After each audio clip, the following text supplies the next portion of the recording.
What's up, everyone? Welcome back after a long hiatus to the Buckets and Banter podcast. I am George Marshall, your host, along with my co-host, Jeffrey Alexander Bendel, I or think you might have used Jab. that. You might have used that one. Was that a close call with the middle name or no? I don't know, not close. You're still far off, but I do think you may have used that one before. Well, it's been so long since we've done one of these. I think that it's okay to have a little repeat action. Fair enough. Uh, to the listeners, all 12 of you, welcome back. We're super excited now that all basketball seasons have included or concluded, excuse me. We felt like this was an appropriate time to get back after it. We're obviously excited. The NBA has a ton of storylines right now. That's going to be the vast majority of the content that we discussed today. But outside of that, any takeaways in basketball right now, Jeff? There's been some crazy stuff going on recently that, recent events have definitely taken the waves for sure. Yeah, I mean, there's a ton of stuff NBA, college related for high school for us. Enjoying my month of June, brother. Enjoying my month of June. July is almost upon us. I think that it is a great month for anyone involved in the travel ball space. As a high school basketball coach, it is not always a great month in terms of time and commitment, but I also think that that is a necessary thing so that kids can improve their recruitment to develop team culture. June as a whole is pretty awesome. We feel great about it, but I do want to address one thing really quickly. These sleeves on this shirt. These are the most massive. Do you ever have these t-shirts with just these like egregiously long sleeves? Nope, I only rock Phenom gear, so I like the pink Phenom shirt. Very nice. Very yeah, nice. yeah, But if pops. you get a sleeve that really like encroaches on the elbow area, I My think problem is I that have it hugs like my armpit too much. Not this shirt, but like I no, I can't don't deal with care for those that t-shirts. either. I don't like that one bit. That's This what I'm is saying. nice, nice loose fit, but the length of the sleeves on a Badger tee, I mean, it's egregious. Like if Oh, you see, I have some of those. I I don't just never know. Maybe noticed. this is like maybe this is, what is it? There's the three-quarter cut, there's the long sleeve cut. This can't be a traditional half cut. I mean, I don't know what it is. It's very unique. We're worried about the right things. Right. Big and tall only over here for the TBS basketball gear. All right. So, current event. So, honestly, it's been so long since we've done this. We're probably not going to stick to any type of format. There's three big things that we have to discuss. The first one is going to branch kind of pro and college related basketball topics, and we're going to kick off the show talking about Dusty May. News broke earlier today that Dusty May, former head coach at University of Michigan, just won a national championship, massive NIL budget, is going to become the head coach of the Dallas Mavericks. Jeff, what are your initial thoughts about this decision and this move? I mean, I think it's an exciting move. My first initial knee-jerk reaction is a little bit skeptical, not of Dusty May. I think he's a fantastic coach, brilliant recruiter, excellent X's and O's guy. I mean, truly one of the stars in college coaching. My hesitation comes into play with just the general translation or how well guys translate to from college to the NBA. We just Hmm. don't have a really strong history of that happening. And, college coaches, I think, while we can all agree they don't have necessarily a long leash, they do have some type of leash. Whereas NBA guys, I mean, you might not get through your first contract and you're fired. I just don't think that there's a lot of time to be patient. That said, putting him with Cooper Flag, I think he's going to unlock even more of what Cooper's capable of. Hmm. People were criticizing Jason Kidd throughout the year last year for playing at the point guard. Um, so like it'd be fascinating to see what Dusty does with them. Kyrie Irving, obviously, incredibly Right. talented guard. They have pieces. Derek Lively, I've heard they're starting to shop Daniel Gafford. They Yep. may be looking to add a Demara in the draft at 9, and OKC may be trying to jump them and also take a Demara. There's been a lot of different names linked to both teams. However, in a vacuum, I think it's a great hiring. I just don't know what other coaching candidates were out there. I mean, you see, Tiago Splitter was one of the more recent guys who he went to I the like that Bulls. one. I like that as well, but if Tiago Splitter is the hottest coaching candidate on the market, I don't know that it's necessarily like a world class Sure. coaching carousel. So I I'm interested to see kind of how he does. He will be a somewhat of an anomaly if he has, consistent success. Right. Yeah, I think that there's a couple of things within the Mavericks that we're hearing a lot about right now, which are important to note. For one, a new and proven general manager, right? Like that's a huge deal.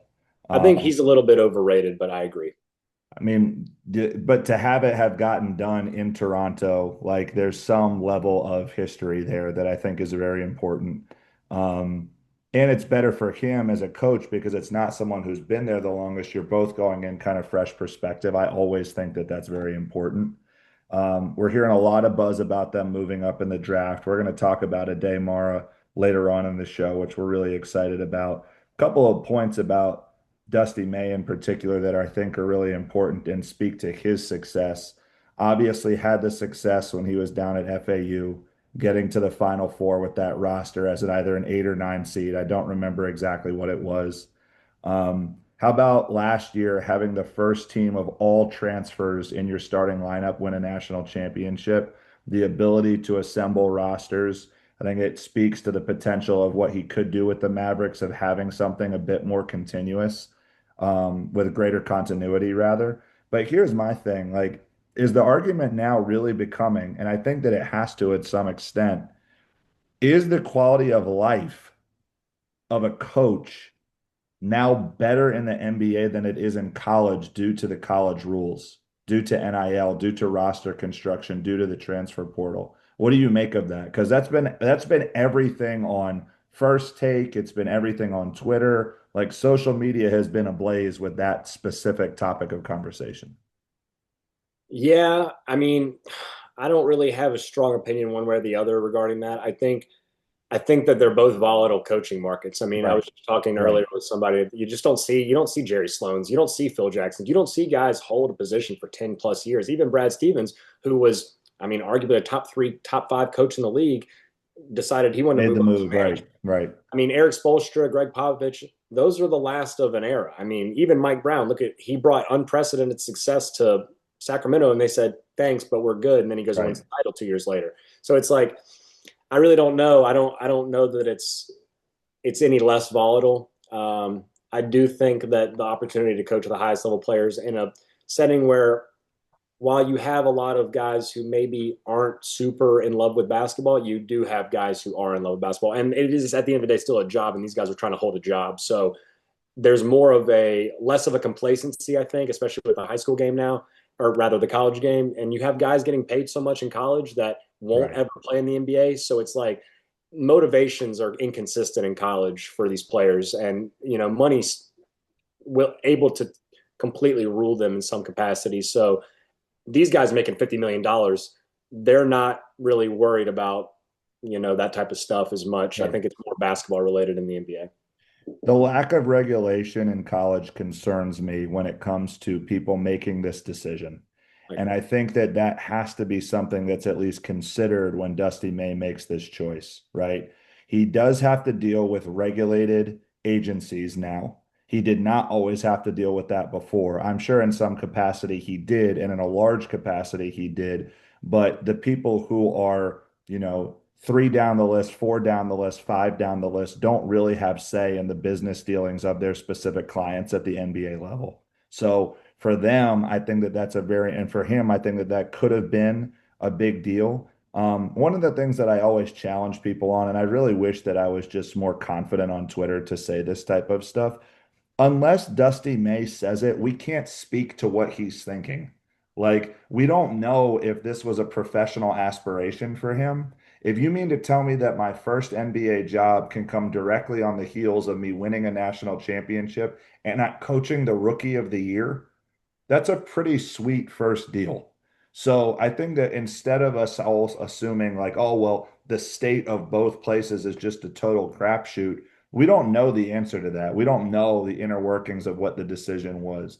Me personally, I think that my opinion is trending right now towards there is more continuity at the NBA level roster wise. I don't necessarily know if that will be good or bad, or if he will be a good or bad NBA coach. But I think that when I'm thinking about the psyche of a coach and how challenging it is right now to build rosters, the dealings with all these different entities, and then having the egos come into the lives of 18 to now 23, 24-year olds. If this is a professional aspiration of his, that this makes total sense. And kudos to him for making the jump. Yeah, I mean, like I said, I think he's the type of guy that can last in the NBA among these college guys. It'll be fascinating to see. Like I said, brilliant guy. He'll be at the very worst a good coach. I think that he is better fit for the NBA than when Dan Hurley was having the conversations with the Lakers. Totally agree, but I think that's a personality thing. Exactly. But I'm saying like if that's even a greater fit for him, like more power to him to make the jump and make the move. Where does it leave Michigan? That's going to be the fight, like the fascinating trickle effect. I believe the rule, if I'm not mistaken, is that if a coach is hired within 5 days, which it seems like Mike Boynton is going to be hired in that position, previous head coach at Oklahoma State, now is going to be the interim head coach at Michigan. Um, that being within a 5 day window means that once he's hired, the current players on the roster have 15 days, I think, to enter a transfer portal. I don't know what the rule is. It just seems so wild that this would be taking place right now. I mean, for goodness sake, like we're almost in, guys are in summer session, like guys are on campuses right now. Right. But again, if you're a college coach and you mean to tell me that I'm not going to have a chance to get some of the guys on a Final Four roster is what it's being described as, or a potential Final Four roster, that seems like it's going to be another big deal. And then what does that mean for Michigan? What does that mean for their roster? I mean, good grief, there's a lot of moving pieces with this for sure, especially at this time.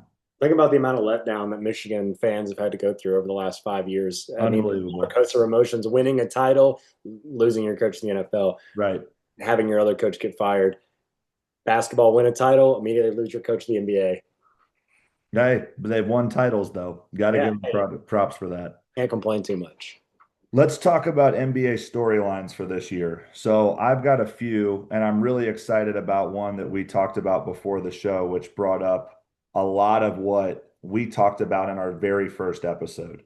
But before we do that, I know that there was one that was really pissing you off before we get started with anything, and it happened today is when it was finalized, right? This was today.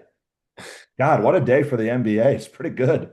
Good stuff. I I don't understand. I don't understand. I mean, I I don't know that anything has perplexed me more than Washington allowing Trae Young to decline his player option, and then instead of paying him less on a more team friendly deal, they gave him more years at a higher figure. Hmm. They literally are paying Trae Young like a top 15 player in the league. Right. Hey guys, 2020, that was 6 years ago. That conference finals was 6 years ago. By the way, they didn't make it to the finals. This whole like charade, the guy it has a career record of I saw you posted that on Twitter earlier what are we too. doing? What are Right. we doing? And listen, I wouldn't mind it if this was, I don't know, some whatever franchise they didn't have a pick. You are going to plague AJ Dibansa with this. Why? Like, I 100%. understand. I get it. Trey is a brilliant 100%. playmaker, very underrated passer, very underrated passer. But at the end of the day, nobody wants to play with him. Do we not Mm. already learn this in Atlanta? Guys hated playing with him. His style of play, even though he, again, 11 assists a game last year or Right. 2 years ago, the guy can play. But I don't know that one, he's going to teach these young guys winning habits in any capacity. I'm all for them allowing him to build up his stock and then they trade him to a contender or somewhere else. Now that is an impossibility Yeah, because no one's going to trade for that he's going to contract. make $55 million in 4 years. Mm. In 4 years from now, he's going to make $55 million as a 5, 10, 11, Right. 31-year-old point guard who has gotten not better every year. I mean, you Right. could argue he's gotten worse for the last 3, 4 years.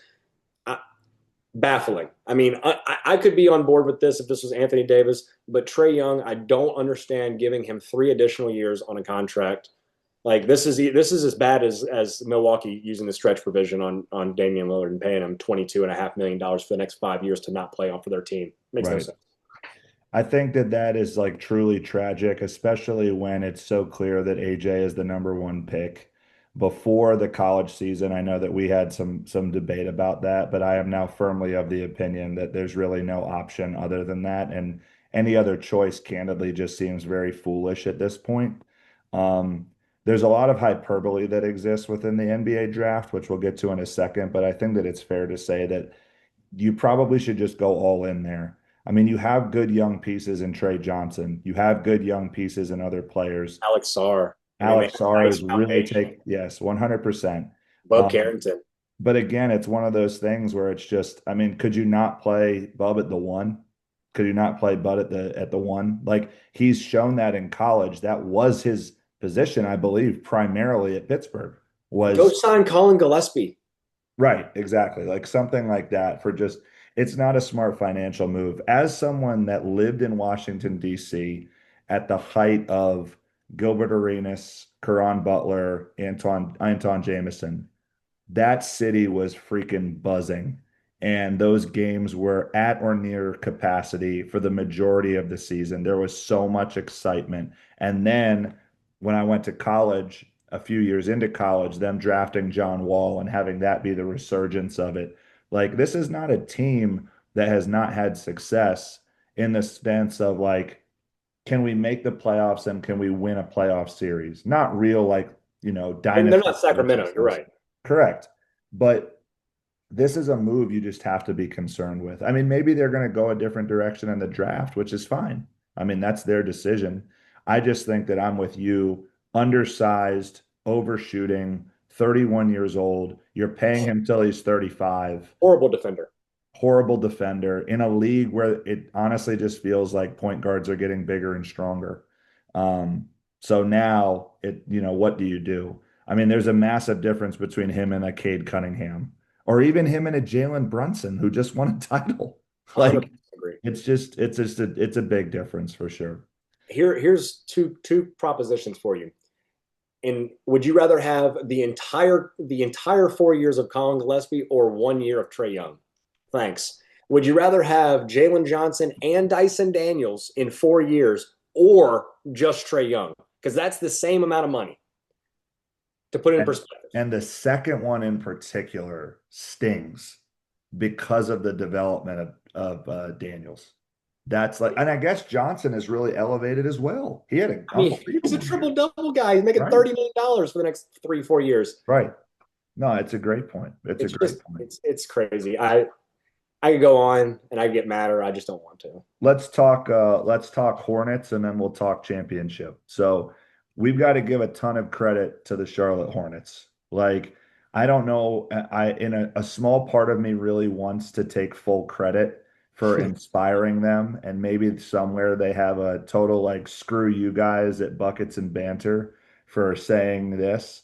But I mean, I don't know that we could either of us could have been more correct about the potential of the season, though. I mean, you hit the nail on the head with the team excitement. Their offensive efficiency was one of the best in NBA history, and they barely won 40 games.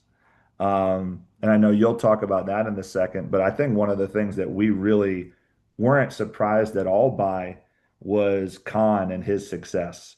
I mean, we said in our first episode that of all the players in that draft, we felt like he had the highest floor. We were not overly enamored with his ceiling at this time, but when you talk about coming in and just being an exceptional shooter, knowing your role, being kind of the person that took that roster to the next level, I think it's undeniable that he did that. But what a year for them. Like to have some buzz in Buzz City is cool. I love it. I love it.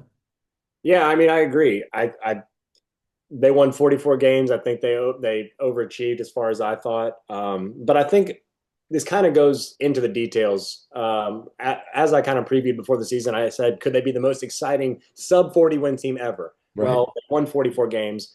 And they were extremely exciting. Khan, even with the highest expectations possible for him, I think he outperformed that. I Um, agree. LaMelo Ball, honestly. played the best basketball of his career, in my opinion, Yes. the closest thing to winning basketball we've ever seen from him. He also played the second most games of his career. So that, Yep. I mean, that's important. The guy just has to be on the court. I mean, he hasn't played 70 games. He hasn't even played 50 games since his second year in the league.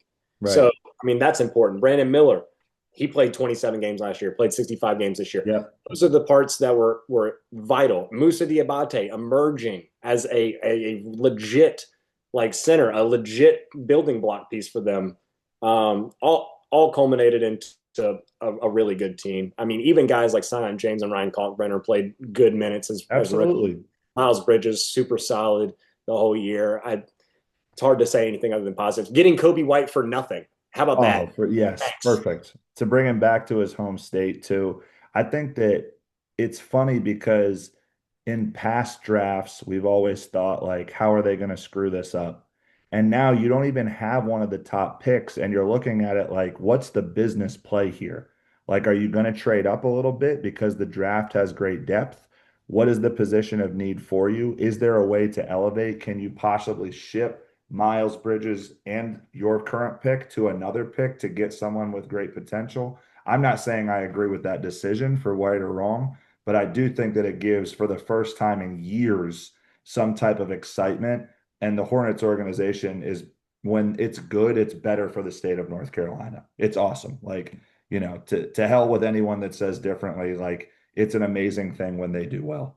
Yeah, I totally agree. My only add on to that would be I would just be interested. I mean, I'm fine with them trading Miles Bridges, excuse me. I'd be interested to see which of those teams they can entice that want, like, Right.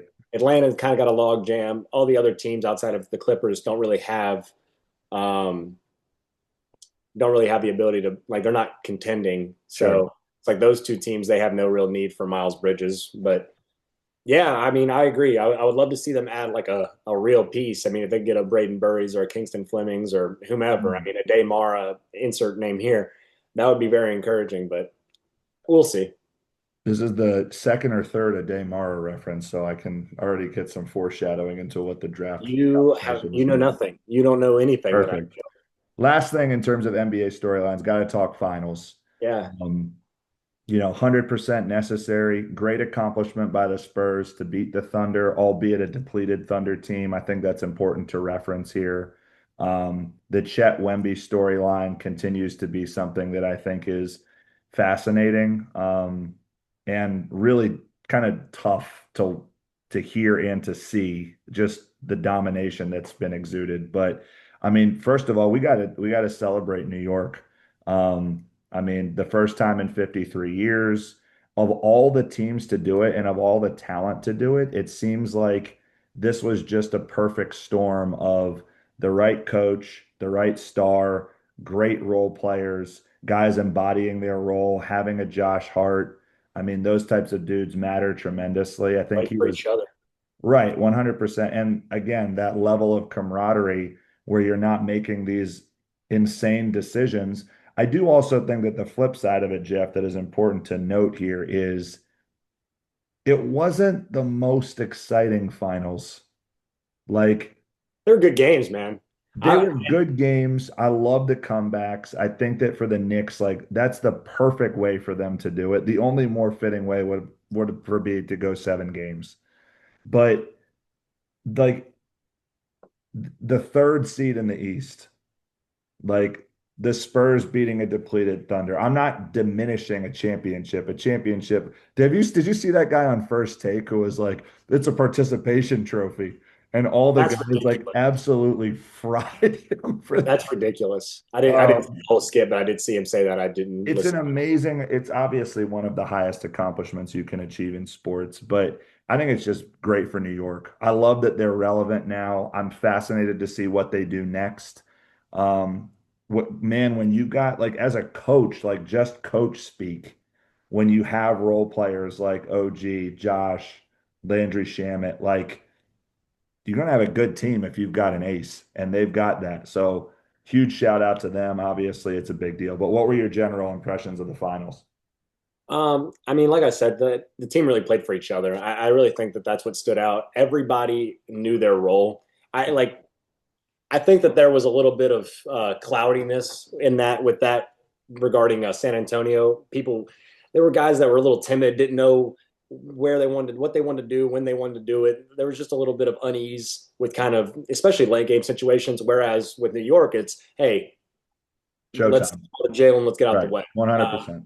and to his credit, not only is he a heroic shot maker, I mean the guy still makes phenomenal reads. I mean he can get a Right. bucket from anywhere on the floor, but it's not like he's out here just chucking. It's not like he's out here taking bad shots. He it's a rare thing when he and the entire team knows that he is their path to winning. Sure.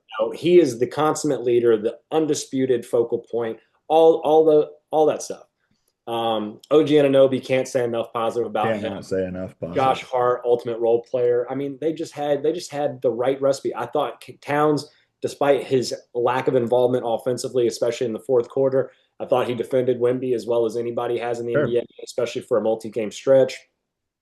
I just and like you said, those role players. I mean, imagine being Landry Shamet, Deuce McBride, Jose Alvarado. You don't know if your name's even going to get called, and Right. then you come in and you play such a vital, pivotal role. I mean, they don't win without those guys. They don't win without Landry Shamet. They don't win that last game without Jose Alvarado, or sorry, game the comeback game without Jose Alvarado. And I mean, I think on the other side, the Spurs youth showed. Not only was Yeah. De'Aaron Fox, Oh my God. we don't even need to dive into that because No. it was terrible. It was a travesty. It was awful. I hated watching it. But It was Mitch hard to Johnson, watch. It was hard to watch. oh, it was. I mean, and because it wasn't just one mistake. It wasn't No. one game. It was time and again. And the fact that Mitch Johnson, his youth showed. It showed that he Absolutely. was a young coach It's because a great why are point. you not calling timeouts? Why is Dylan Harper not in the game? Why are we playing Wemby 40 minutes a game when we're up 30 almost? Like there were just things that I mean, understand people wanted him fired. I get it. It was in a bad series, but the guy just made a finals in his second year as a head coach. The Yeah. fact of the matter is he's going to be back. That team's going to be back. This is to me the Spurs are very akin to the 2012 Thunder. You're just never going to win, even though they should and could have won. You're never going to win with your best player being that young. You're never going to win with your best three players all being under 25. It just is unprecedented. It does not happen. And then on the other side of the Knicks, I mean, I don't know that Jalen Brunson to me is in Kawhi Leonard, Dirk Nowitzki territory, but I mean, I think that this championship for New York feels very similar to like your '05 or your '04 Pistons, like It's a your weight off his shoulders for yeah, sure. yeah, your 2011 Mavs, your 2019, 100%. 2018 Raptors. Like I think all those teams like that. It's more similar. This is I don't know that New York's going to be a dynasty, but I think we can celebrate the championship for a standalone like it is, in my opinion. Your points about Mitch Johnson are huge. I think everyone forgets that in some capacity, when you're dealing with professionals, whether it's in sports, whether it's in business, whether it's in law, whether it's in medicine, whatever the case may be, you're always looking to improve. No one is a finished product, especially not an NBA coach at 39 years old. Right. Um, that and to go against the trend that we talked about earlier, the one organization or one of the two organizations in the NBA who would go against the trend of, well, you've had a bad 2 seasons, you're out, it's going to be San Antonio. Like they're going to be willing to rock with him through this, whether or not people are calling for his head, just in terms of, okay, we've got the pieces in place, we have to get better. I'll be honest with you. You hit the nail on the head with the De'Aaron Fox stuff. I actually like the makeup of their roster a lot. I think that it makes a lot of sense to an extent. Um, to be honest, I think that whether people like it or not, losing in the finals is going to impact the greatness of a player's legacy in some capacity. You Exactly. hated it for LeBron when he got swept by the Spurs after dethroning the Pistons. Which they shouldn't have been there. They shouldn't even have been there. 100%. But you hate it for Wemby too, Yeah, agreed. because it's a situation for him where it is going to impact his legacy because he didn't play great. Like let's just call it what it is. Like it was not. there are moments where he is like truly generational, and I think that there are still things within modern basketball that he needs to get better at. And he's 22 years old. Like he's going to be the face of the league in a few years. There's no question about that just in terms of his talent. But this is going to be talked about when the conversations happen. Is he better than LeBron? Is he better than Kobe? Is he better than MJ? Is he better than the greats? And it should. I mean, that's life. That's the way that these things go. Is it fair that we judge LeBron on that? No, it isn't. And this is as someone who MJ will always be my GOAT. But I think that it's a situation for him where if we're going to hold him to that standard, and he had a great season given his age, and give that's a whole separate conversation for storylines. But for him to be held to that standard, Wemby has to be held the same way. I'll say this. I have several points off what you just said. One being for this is how we know historical greatness is happening. For a guy who averaged 26, 11, 2.5, and 3.5 blocks a game, we're talking about struggling. Yeah, Right. he could have hit more shots and he could have been more efficient, but at the end of the day, the dude was pretty spectacular. No, it's good. That's really amazing. So, like, that would be my first point. Secondly, exactly your point about Michael Jordan will forever be the greatest. It's exactly why somebody like me, an objective fan, I have no favorites, wanted Wemby to win. I wanted to see him win the Yeah. next 10 so that there Right, was right, right, an right, right. undisputed For great sure. player that every person over the age of 40, not to say I'm not a Michael Jordan's the best player of all time guy, but every person over the age of 40 could just drop it, could just let it go. There's somebody capable of being better than Michael Jordan. It exists. Right. That said, it's also worth noting that we said that Mitch Johnson's so young. I mean, of the modern era, I mean, if you want to count Bill Russell as a player coach, Hmm. you can. But Joe Mazzulla was the youngest coach to ever win at Right. 30. Right. Everything else was pre-merger, pre-70s. So, Sure. um, again, what do you really expect? And my last point is also Victor Wembanyama is going to develop a go-to move. Like he Got to do doesn't it, have man. that yet. He doesn't have that. He's got to get it. Fair. But think about how simple that's going to be. Obviously, that's going to be what he works on this offseason. I mean, if he works with Hakeem, I mean, Kevin Garnett, all he needs to do, one of two things, in my opinion, hang around the nail, turn, face, have that Joel Embiid 12-footer, 15-footer, whatever. Hmm. That is going to always be there for him.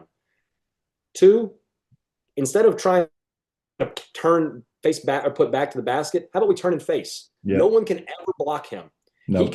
He can just pepper in the mid range. He can get any shot he wants. Right. He doesn't need to be at the basket to be impactful. He just needs to refine around the edges. That's all. No, I agree. I totally agree. Let's talk draft. I know that this is where you're super pumped.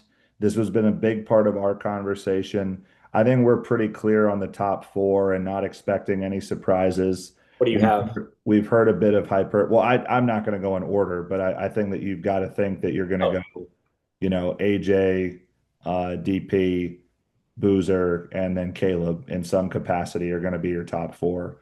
And it's pretty amazing to think that, in any given year, any one of them could have been the number one overall pick. I think you would also agree with that.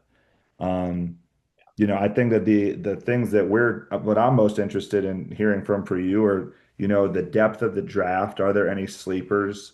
I've heard a few storylines that I think are pretty fascinating, and I have some guys that I think are great. But for me, I'd love to hear just your perspective on it. yeah. I mean, I've told you before the pod started. I'm going to have over 5,000 word uh, Right. draft lottery breakdown finished tomorrow. So No AI either, baby. Take no, note, high school no, students who don't listen. no, I'm no AI. I don't do that. That's silly stuff. But yeah, I mean, I think the top four is pretty clearly defined. I have it in that order: AJ, Darren, Mhm. Cam, Caleb. Um, it would not shock me if AJ did not go one. I think that'd be a mistake. Hmm. That would be a mistake, but it wouldn't shock me. I do think that the Trae Young move is more indicative that they will take AJ one. Um, Sure. I had heard, Peterson was still the guy from a lot of reports, and then, Boozer. I didn't think he should have any contention for number one, but maybe a 5% chance. I'd be shocked if he were one. I don't think Caleb Wilson has any chance to be one.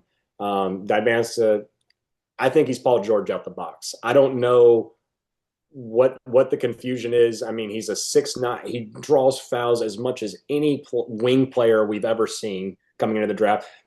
I want to know what the knock is on him because people are talking about him like he's not a superstar. Two, Darren Peterson is the only player I've ever seen in the draft where we go back and talk about their high school tape. Only guy Mhm. ever. Only guy ever. I get it. He didn't look the same last year, but no, we don't do this. Why are we talking about a guy's high school tape? He has college tape. Right. Well, when AJ and Darren played in high school, they played in college. They played each other in college. Right. Period. Cam Boozer, I think, is going to be uber solid. I just think he's going to be super good for a long time. I mean, the Al Horford, Paul Millsap, Kevin Love mold, all in on that. I think Right. that's great. The guy's just a smart player, and the amount of winning Yeah. he's Yep. done. Am I going to be the guy that says, "Oh, the winning stops here"? No, I'm not going to bet against him. I would bet on that him to have success. The thing that sucks for him is where he could go. Like that sucks. So I Memphis, mean that like I do think at a certain point that has to be a part of the winning conversation. If you can go there and immediately impact it, holy crap. Like we got to have a different conversation about just his legacy in general, if that's the case. I agree. I mean, the guy's just a professional. I don't He know. is. I don't He see a is. scenario where he doesn't. He's not good. I get it. People want to. He's the one player that whose numbers and eye test are so far apart. People Right. watch him and they go, ugh. And then he had 25 and 12 and four Right. assists and a Yes. block and a steal. And he was the best player on the And floor. one. Yeah. And then they won the game by 20. So it's like, it's not pretty to me either, but it is effective. And at some point, effectiveness is all that really matters in the NBA. Sure. So then, I mean, Caleb Wilson's a distant fourth for me. I started to really buy in on the Caleb Wilson hype, and then I saw his synergy numbers, and it's not good. It's just not good. The guy, Mhm. it's all upside with him. Now he's awesome, a great guy, has that it factor. Behind the scenes, I think he'll be a star. I think he'll be a great guy in the locker room. His game is just a lot of theoretical stuff. The shooting, completely theoretical. The mid range game, completely theoretical. Right. He's supposed to be an elite finisher. He shot 55% in the restricted area. That's not elite. That's not an elite player. So my whole thing, and I think I may have even said it to you, is like people are saying Kevin Garnett in the same breath with him. Yes. Let's go ahead and cut that out now. Kevin Garnett's conservatively a top 25 player to ever touch a basketball. And Right. we're talking about Caleb Wilson, a 1 year removed from college, not high school, where Kevin Right. Garnett was drafted, going to be that. He's got a long way to go, but he Right. has potential. No, for sure. I think that the point you just made about him, I think, is really important. Great charisma, has all the tools in terms of the media savvy to be able to do that. To compare him to potentially, I mean, if you're talking about most competitive in terms of mental NBA players, KG is on most people's top five lists. They're certainly in a starting five that you're creating, in terms of just leadership and passion and intensity and just doggedness and toughness and all this stuff. Like, I think that there's a long way to go with that. What I do see with Caleb Wilson in particular is like the defensive potential is what intrigues me the most. I get it. Like true switchability 1 through 5, truly like elite length, the ability to block shots, to contest, to guard on the perimeter. I mean, to hell with all the offensive stuff. Like that's amazing if you're able to do just those things. What do you see as some sleepers? I mean, this guy wasn't a sleeper for me initially, but I think, Jaden Quintance is going to drop to a contender. Yeah. Like, and I think that, one of the things that is often forgotten in the draft, and not by people in the draft, but just in terms of conversations, obviously highly intelligent people who are way more impressive with this than you or I are paying attention to this at a high level. There's only two 18-year-olds in the draft. There's only two. One of them is Cam Boozer. The other one is Jaden Quintance. And I mean, the guy was either at or near the national leader in blocks when he played at Arizona State. I get that he's been derailed by injuries. I know that you don't want to talk about high school tape. I coached against JQ in high school. Let me tell you that in terms of preparation, there is no preparation. He is literally a man as a 16-year-old. Yeah. Like this is a different type of thing, massive wingspan. I mean, I can't even imagine. Like, what's a team that you think could somehow get a guy like that? And it's just like, oh, like we can unlock this in 2 years, 3 years, and make this something really special. Actually, I spoke to Jamie and he said he likes the Hawks potentially getting him at 23. Ooh. And man, talk about that. That'd be nice. The defensive potential of Daniels, Johnson, and JQ. With Onyeka Okongwu. Man, that'd be exciting. That would be exciting. I mean, I like Jane Quaintance. I do think the concerns are, again, he's young, so I think that that's the appeal. But you know, the rim protection is appealing.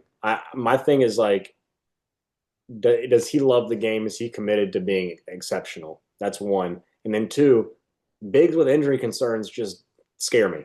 Yeah. I mean, because that doesn't go away. You've Those seen it. You've seen it before. Yeah. sure, and yeah, we just know that 7 foot plus guys aren't like, I broke my foot, I'll be good forever after it heals. Sure. No, it's gonna your foot injury is gonna linger forever, and you're gonna be cut out of the league 5 years too early because your body broke down on you, more than likely. Right.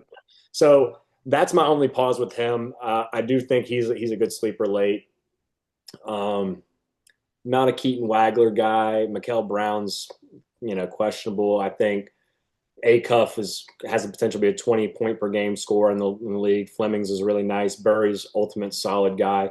Nate Ament, not particularly high on him, if only because Rick Barnes just does not produce good NBA players outside of Kevin Durant, LaMarcus Aldridge, and maybe a handful of others, Tristan Thompson, Grant Williams, those types. Um, Yaxel Lindenberg, I saw a post earlier of guys who were drafted 23 years or older, Hmm. and the best guys were Buddy Hield and Cam Johnson. Right. Both guys, I saw your response, which is why I brought up the age thing to begin with. right. And I just think that one, that's concerning. Two, I get that he hasn't played basketball for as long as a lot of those other guys, at least in that example, but um, a guy who doesn't have an elite skill, who's just very solid at a lot of things, that kind of worries me. The theory that Golden State might take him or Oklahoma City might take him, I just don't know that he's better. Like, if the theory is Golden State's going to get rid of Jimmy Butler and they're just going to fill it with 75% of Yaxel, it's like I just don't think he can do that right away. I just don't Mm. think he's that good. Not to say he's bad, but then same thing. Like, who in Oklahoma City Thunder's rotation is he taking minutes from? They're Right. just so deep already. It's like he might just be the Thomas Sorber if they do take him and they don't play him at all. Right. So it's like I'll be interested to see kind of how that unfolds. Um, I don't outside of the lottery. I'm not. I mean, I like Christian Anderson as like a rotational Oh, guard. absolutely. I mean, just having seen him and his whole trajectory, I like. But I don't know that he can ever be a star in the league.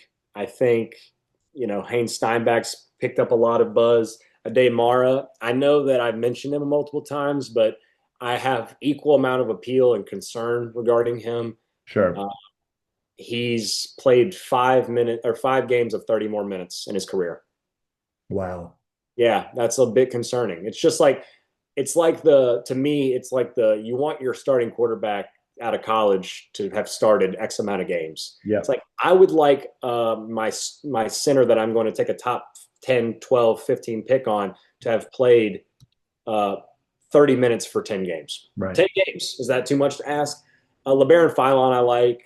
Morez Johnson is just a tough guy who's going to carve out some type of role in the league.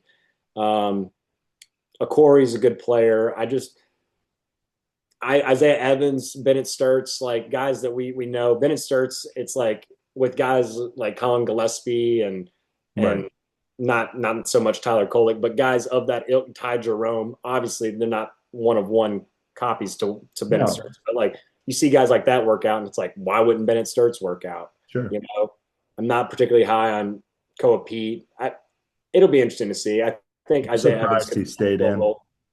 What's I'm that? surprised he stayed in. Yeah, me too. I mean, Chris Cenac, like he has upside.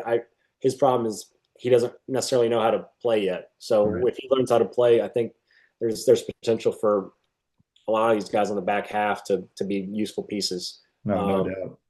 but yeah, Let me give two shout outs to some Hoop State guys here that I think is worthy of that. You got to send love to Donovan Atwell, and facts. you got to send love to Toby Harris. Yes, You got it. Like I don't you mean know. second round sleepers? I love that. Listen, like I don't know what other proof point a young player could need other than these two to say if you work your butt off. That's not to say it's a guarantee, but if you become a shooter, baby, and you can shoot with a little bit of size, there's always going to be a chance. Guys, like, I don't think that anyone who listens understands how much of a Toby Harris advocate Jeff has been. I don't know if anyone has seen live the Toby Harris show. I just talked to Andy Pogach about this last weekend, or at the beginning of last week, rather. And we were reminiscing about some of the great plays, like when he hit the buzzer beating three versus Village Christian. And they had a great team with multiple Division I players on that roster. Um, When he had 20 against Montverde, how about when he had 20 against Montverde? Like there's just certain hating them. things that people have to pay attention and they have to work, man. Like if you're a player, please just study. Like study what is happening in the league, study what is happening in college. Toby Harris started at Brandeis. That's a Division III school. He was an All-American at Brandeis. Then he went to be a graduate took his fifth, I think it was his fifth year graduate student. And his grad year was at Iona. And he averaged 11 points at Iona and shot the crap out of the ball. And now he's here. Donovan Atwell, a bit more high profile, obviously started at UNCG, went to Texas Tech. Shout out to him. I'm sure that NIL got serious when he made that jump. Good for him. Do your thing. Like, these are guys. What's funny is like, when you're from the hoop state and you've competed against them, it's amazing to see those types of stories take place because these were not guys who were number one, two, or three in the state in their class. These No, are guys who had to work and work and work. And please pay attention to this. Any high school player that listens, I know that's not our key demographic, but if it happens in this lands, I think that that would be a great message. They made the right choice of school first. They hit an absolute home run in their first selection. And that doesn't mean they came in and they played right away, but it does mean that they came in and made a decision where in 2 years, 3 years, 4 years, what does this look like? And now look at the situations that they're in. At worst case scenario, both of them will be international professionals. No question. no question. No question. So for them to be in that situation, I think is absolutely amazing. The other thing that I wanted to say, which I think is really cool from the coaching perspective, is that this is the first draft where I am confidently able to say that I have coached against a large number of players who will be drafted likely in the first round. And that's a pretty cool thing to experience. I mean, I've coached against Nate, I've coached against Michael, I've coached against JQ, I've coached against LeBaron. Like, that's not to say that I'm on a first name basis with these guys like I'm using now, but it is to say being able to say that is a pretty amazing experience for just being a small private school in North Carolina. So very, very cool there. I would just want to add on to, I have two things regarding your Donovan Atwell and Toby Harris deserve shout outs. One, in high school, these are contrasting stories. I mean, you have Donovan Right. Atwell as a CP3 kid, still to my from what I've thought was under recruited. The fact that he goes to UNCG, and this is part of it too, he averaged 7.5 minutes per game as a freshman and play Hmm. and 3.5 points per game. Nowadays, We in the it's portal, a baby. transfer. We in the See portal, ya. baby. Everybody's gone. He Right. stayed the course. He became one of the best shooters in the country, Yes. and he already was that, but he stayed the course. That's the important part to remember. And Toby Harris, oh, he played for Carolina Flyers. He played for Durham Right. Academy. MJ Rice was there at a point, but then he Hmm. wasn't. So that was its own situation altogether. He's just as under recruited. He had Division II offers, but he, like you said, chose fit over level and went to some place that was going to allow him to flourish, play the style that he plays, and then look what he parlayed it into. Not only could he Right. have transferred, he could have transferred up after year 2, 3, and then just said, "I'm gonna wait because why would I leave now?" Left at the right time. Again, guys, it's about staying the course, working and staying the course, and things work Yeah. out. These sound like some great thoughts for our final thoughts, but shooting and weights are definitely two of the biggest ones if you want to have some translatable skills. And, shout out to the Hoop State guys for doing that, which is great. Let's get into some final thoughts. I'm going to turn it to you here first if there's anything kind of on your heart to conclude our episode with. No, I think again I'm going to choose peace over violence. I do have some people I could attack if I want to, but you know what? It's June, and enjoying the downtime, enjoying the high school basketball. I'm just gearing up for July. Chill Jeff. There's your that maybe that'll be the new final thoughts is the Chill Jeffrey segment. Yeah. Um, One of the things that I would say as a high school coach in the space, obviously, and navigating June and navigating the current state of recruitment and the madness that goes into helping kids in the class of 2027 and 2028 get recruited right now.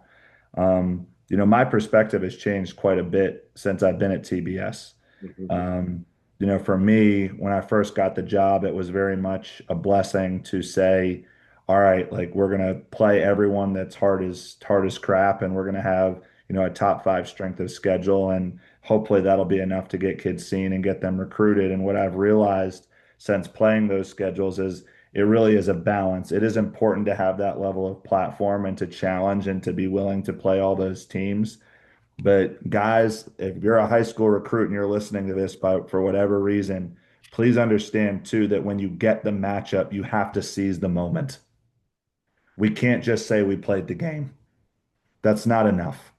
Like when you get the matchup against an IMG or even a 4A or I guess an 8A school now, or even a big time private school, we see it right now in the live period. I'm seeing it with my own players. There are literally moments where I'll have players have these absolutely exceptional games.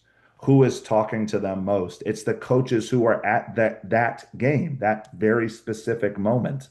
So life is all going to be about the way you put yourself in a position to seize moments as they come.